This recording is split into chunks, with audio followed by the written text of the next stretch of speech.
Hey folks, welcome back to the Restaurant Show. There's a place in Fitchburg that if you're from the area and maybe even from a little further out called Liliana's, and I'm privileged to be joined now by Chef Dave Heide.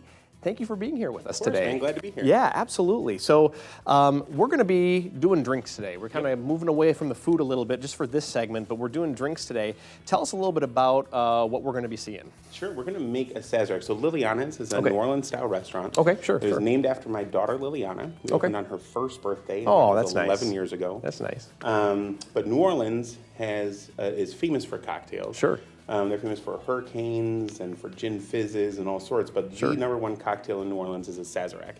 And Sazerac is the cocktail of New Orleans. It even is their city's cocktail. So Sure. I thought what would be more fitting than to do the traditional cocktail of New Orleans. Very nice, very nice. So it starts off with a little bit of absinthe, and that's just going to coat the glass a little bit. This is a great absinthe. It's from Great Lakes Distillery in Milwaukee. Okay. Then we're going to add a little bit of rye whiskey, some simple syrup, pea-showed bitters, and some lemon zest. All right. So first thing we're going to do is we're going to just take just a couple little splashes of absinthe. Okay. And we're just going to twirl it a little bit. Okay. And then just throw it up in the air. Wow, all right. We're going to spin it out a little bit. And what that does is just perfectly coat the inside of the glass. Okay. We're going to take our lemon zest and we're just going to rub it. Wow, this is the most inside. intricate. Here, now just smell. So all of that was just for aromatics, right? Wow, yeah. So now you've got this big punch of lemon and all sorts of stuff. We're going to save our lemon zest. We're going to add just a little bit of simple syrup. Okay. We're going to add our rye whiskey. I'm absolutely fascinated by this. I'm going to move this just so that our camera guy can see that a little bit better. We're going to add our rye whiskey, and we're going to add these, which are pea-showed bitters. Okay. And we're going to do a nice little twirl of our lemon zest right on top here. All right. Look at that. And just a little bit of ice cold water. Okay. And that's it, man. And, wow. You know, one of the things about... so you don't drink this with ice then? No. Yeah. No. Well, it's a cocktail, so yeah. This is a nice, beautiful, chilled original cocktail. Wow. So this actually is very close to what an original old-fashioned was. So the old-fashioned we drink in Wisconsin is not an old-fashioned. It's a new fashion. It's a new fashion. There was no soda water. There was no Sprite. There was no maraschino cherries. Sure. A true old-fashioned had Angostura bitters instead of these, which are Creole bitters. Okay. It had simple syrup, and it also had whiskey instead of brandy traditionally, and it had orange, but that was it. So this is kind of what a traditional old-fashioned would be like. Okay, very nice. Isn't that kind of fun? Yeah, that's very nice. Now let's talk about what else Liliana's has to offer. Do you have other cocktails that you offer? Wine, beer? Every single one of the original ones. We have for our wine, we have 350 wines. Every single one of them is available by the glass. Okay. We also have live jazz every night, so you can come in. Oh, wow. Listen to every live night. music every night. Wow. And we're one of the few places left in Madison that still does. There were a lot of restaurants that used to, but they've all cut their music programs. We still have Tuesday, Wednesday, Thursday, Friday, and Saturday night. Yeah. Sunday during brunch, and then Mondays we actually leave open as an opportunity for high school students to come out with their jazz bands and take over the whole restaurant and come play. So very nice. Pretty great. That's cool. That's cool. Thank you.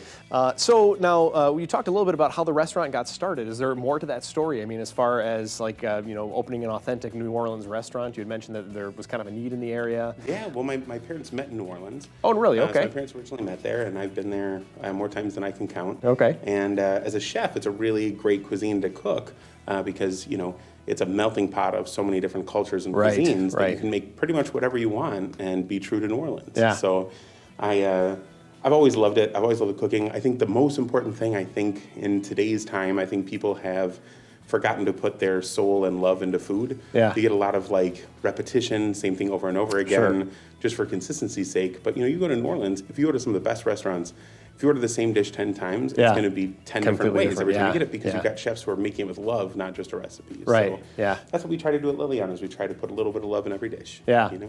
That's really kind of if you think about folk art, food, especially sounds like in New Orleans, that it's really kind of a folk art. It just kind of these different versions of the same thing, like gumbo or something like that, just emerged from traditions and are now being kind of carried on and passed on through. Well, a lot of it came from, back in the day, it was all about, the kind of Creole food that we're used to, the jambalayas, the gumbos, the etouffees. They were a mix of French and French, African, Spanish, all kind of mixed together. Jambalaya is Yeah. kind of like a play on paella, which is Okay. a traditional Spanish dish. Right. But majority of the people who cook those things were people who are from more kind of impoverished, poor areas. And so the food was really whatever they had got Right. thrown into a cup. And that's why if you look for a recipe for gumbo, Yeah. you'll find like 500 different recipes for gumbo because they were Wow. all different based on what was available. Wow, that is so fascinating. We just have about a minute and a half left, but I want to make sure we talk about this. The Madison Originals Eat Local, Give Local campaign. Talk to us a little bit about that. Yeah, it's fantastic. So Dane by Local and Madison Originals are pairing up together to help raise money for Dane by Local, which is a great organization. And we are, for one day only, doing 10% of our sales throughout a big spread of our Madison Originals restaurants. We're doing a 10% giveaway to Very nice. to Dane by Local. Very nice. It's a good give back campaign. And Great organizations. so now, when if someone wants to try some of these custom cocktail creations that you have at Liliana's, where do they go? I mean, they just go up to the bar. Do they have to find you? Yep, we've got our bartenders there all the time. We've got everything from Sazeracs to Hurricanes to Pat O'Brien's to you name it. Every traditional New Orleans cocktail. French 75 is one of my favorite, which is champagne, cognac, gin, lemon peel, and it's delicious and refreshing. Fantastic. Anything you'd like to add before we go to break? No, just come on out to Liliana's and enjoy yourself. All right, very awesome. Chef Dave, Heidi, thank you so much for being here with us today. Appreciate it. Liliana's is in Fitchburg. It's the one, the only. Check it out. Don't go away. There's more Restaurant Show coming up after the break. Coming up next on the Restaurant Show, for breakfast or for lunch, the Egg and I is the best place in town. It's up next.